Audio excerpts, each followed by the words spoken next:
Hello everyone. तो दोस्तों आज की इस वीडियो में हम बात करने वाले हैं अकाउंट्स क्लर्क कम टाइपिस्ट की पोस्ट के लिए किस तरीके से आप यहाँ पे अकाउंट्स क्लर्क कम टाइपिस्ट जो हैं बन सकते हैं। दोस्तों कैसे ये पोस्ट आप ले सकते हैं। तो दोस्तों सबसे पहले क्वालिफिकेशन की अगर हम बात करें कि अकाउंट्स क्लर्क कम टाइपिस्ट की जो पोस्ट है इसके लिए क्वालिफिकेशन क्या रिक्वायर्ड रहती है। तो दोस्तों क्वालिफिकेशन के लिए अगर आप 12th पास हैं तो आप यहाँ पे जो है इस पोस्ट के लिए अप्लाई कर सकते हैं, यानी कि अकाउंट्स क्लर्क कम टाइपिस्ट की पोस्ट के लिए अप्लाई कर सकते हैं।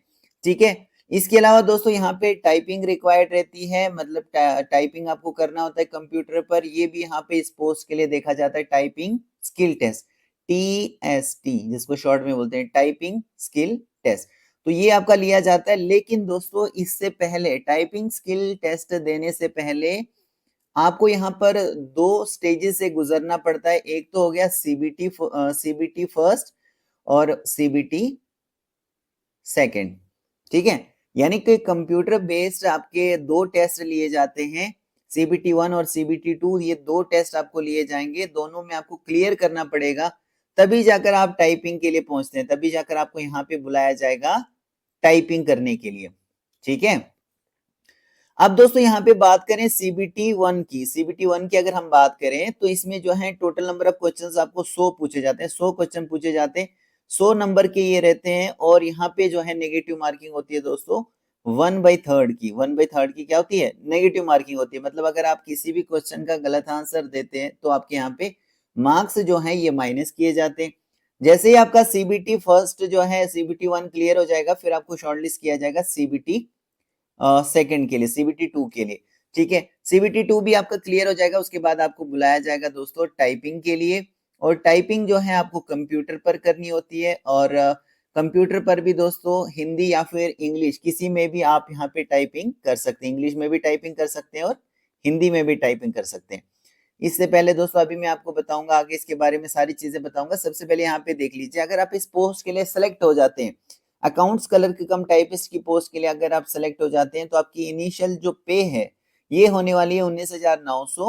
और सारा कुछ अगर अलाउंसेस वगैरह मिला के देखें दोस्तों, तो 35 से 40,000 यहाँ पे जो है आपको सैलरी देखने को मिल जाती है। इसके अलावा यहाँ पे दोस्तों अलाउंसेस वगैरह जो है इस पे भी डिपेंड करते हैं कि भाई कहाँ पे आपकी जो ड्यूटी है वो लगाई गई है, उस हिसाब से भी यहाँ पर अलाउंसेस वगैरह जो है मिलते हैं आपको।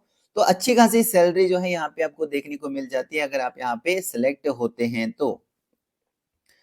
दोस्तों इसके अलावा यहाँ पे जो मेडिकल है इस पोस्ट के लिए C2 का मेडिकल देखा जाता है। C2 का मेडिकल क्या होता है अभी मैं आगे चलकर आपको बताऊंगा। तो C2 का यहाँ पे क्या होता है, मेडिकल देखा जाता है। और एज की बात करें तो 18 साल मिनिमम आपकी एज होनी चाहिए और 30 साल मैक्सिमम एज होनी चाहिए, अगर आप अनरिजर्व कैटेगरी से बिलोंग करते हैं तो।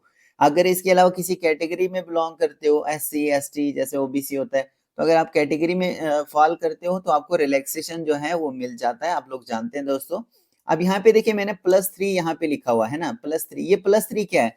तो +3 दोस्तों यहाँ पे रिलैक्सेशन 3 साल का दिया गया है। 2024 में जो भी अप्लाई करेंगे उनके लिए यहाँ पे जो है वो जो है 3 साल एक्स्ट्रा दिए गए हैं कि अगर आप 18 साल से लेकर 33 साल तक आते हो अनरिजर्व कैटेगरी वालों के लिए। मतलब जैसे ऐसे होता है, ऐसे नॉर्मली क्या होता है 18 साल से 30 साल एज रखी जाती, लेकिन 2024 में जो अप्लाई करेंगे यहाँ पे उनके लिए बताया गया है कि भाई 18 साल से लेकर 33 साल तक अगर आपकी एज आती है अनरिजर्व कैटेगरी में तो आप यहाँ पे अप्लाई कर सकते हैं इस पोस्ट के लिए। ठीक है।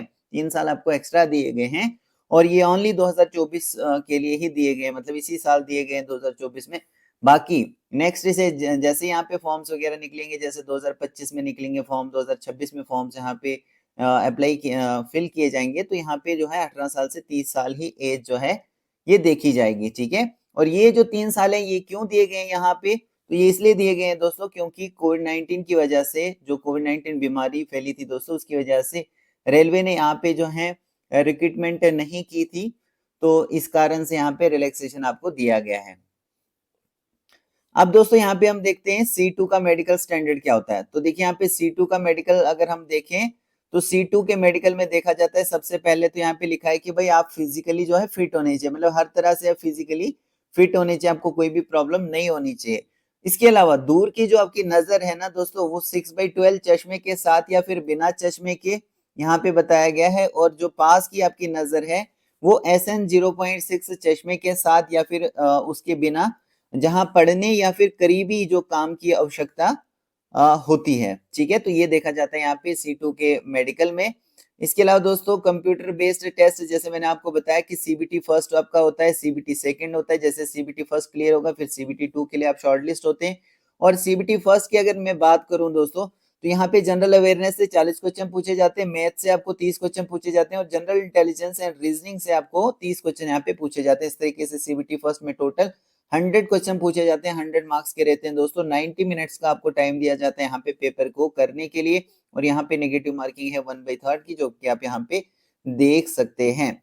जैसे आप CBT फर्स्ट में दोस्तों क्लियर कर लेते हैं, शॉर्टलिस्ट हो जाते हैं CBT 2 के लिए, तो CBT 2 में भी दोस्तों सिलेबस सेम ही रहता है। जनरल अवेयरनेस से क्वेश्चंस होते हैं, मैथ से क्वेश्चन होते हैं, जनरल इंटेलिजेंस और रीजनिंग से आपको क्वेश्चन पूछे जाते हैं। लेकिन यहाँ पे जो नंबर ऑफ क्वेश्चन हैं अब यहाँ पे ज्यादा पूछे जाते हैं, मतलब 120 क्वेश्चन पूछे जाते हैं आपको CBT 2, जब आप CBT 2 में यहाँ पे अपीयर होते हैं तो। ठीक है, तो क्वेश्चन ज्यादा पूछते हैं, बाकी नेगेटिव मार्किंग 1/3 की रहेगी CBT 2 में भी, और सिलेबस भी यहाँ पे सेम होने वाला है।